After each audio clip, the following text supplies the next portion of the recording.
Guys इस video में हम बात करने जा रहे हैं नो सर्विस के बारे में। जैसे हमारे फ़ोन में कभी कभार नो सर्विस का प्रॉब्लम आता है जिसमें आपका नेटवर्क बिल्कुल शो नहीं होता है, तो इसमें हम जानेंगे कि ये प्रॉब्लम क्यों आता है, कैसे ठीक कर सकते हैं। ये आप खुद रिपेयर कर सकते हैं, सॉफ्टवेयर का फॉल्ट है, हार्डवेयर का फॉल्ट है, या फिर किसी टेक्नीशियन से ले जाके आपको रिपेयर करवाना पड़ सकता है। तो चलिए उस वीडियो। सो गाइस जब भी नो सर्विस का प्रॉब्लम आपको दिखेगा, सबसे पहले आप क्या पावर बटन दबाएंगे तो जहाँ पे सिम का नाम दिखाना चाहिए, लाइक BSNL हो गया, आइडिया हो गया, एयरटेल हो गया, उसकी जगह नो सर्विस का प्रॉब्लम, वहाँ पे नो सर्विस लिखा हुआ आएगा। और जहाँ पे नेटवर्क दिखाना चाहिए वहाँ पे इस तरीके का सिंबल आपको देखने को मिलेगा।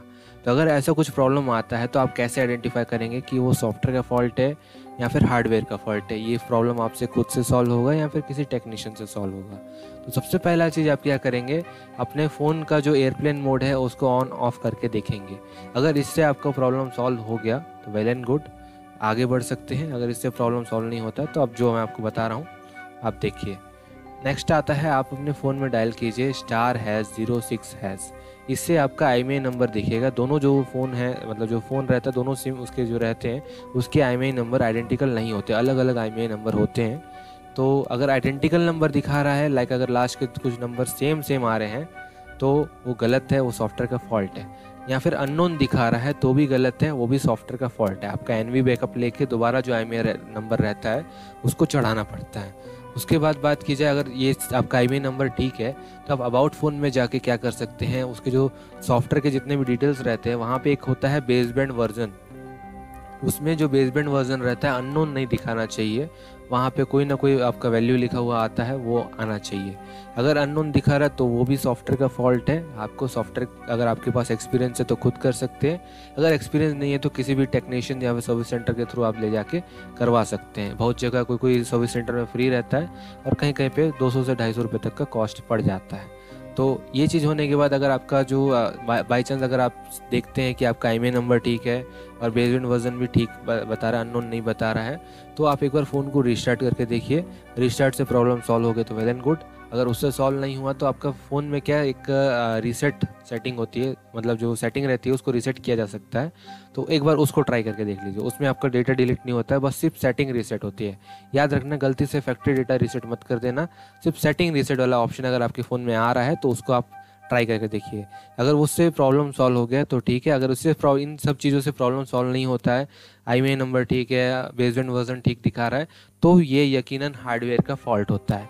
हार्डवेयर का फॉल्ट होने से आप किस तरीके से इसको रिपेयर कर सकते हैं, तो सबसे पहला चीज़, इससे पहले मैं आपको ये बता दूं कि कभी कभार सिम से भी फॉल्ट रहता है, तो सिम एक बार चेंज करके देख लीजिए कि सिम ठीक हो रहा है, मतलब दूसरा सिम लगाने से प्रॉब्लम सॉल्व हो रहा है कि नहीं, या फिर वही सिम को कोई दूसरे फ़ोन में लगा के देख लीजिए उसमें ठीक बता रहा है कि नहीं बता रहा है। ठीक है, तो अगर आपका सिम भी ठीक है, सब चीज़ प्रॉपर है, आपने जितने भी मैंने चेकिंग बताया वो सब प्रॉपर कर लिए और आपका प्रॉब्लम सॉल्व नहीं हो रहा है, सिर्फ नो सर्विस का ही दिखा रहा है, तो ये हार्डवेयर का फॉल्ट होता है। हार्डवेयर में ज़्यादातर चांसेस रहता है कि एक WTR IC होती है।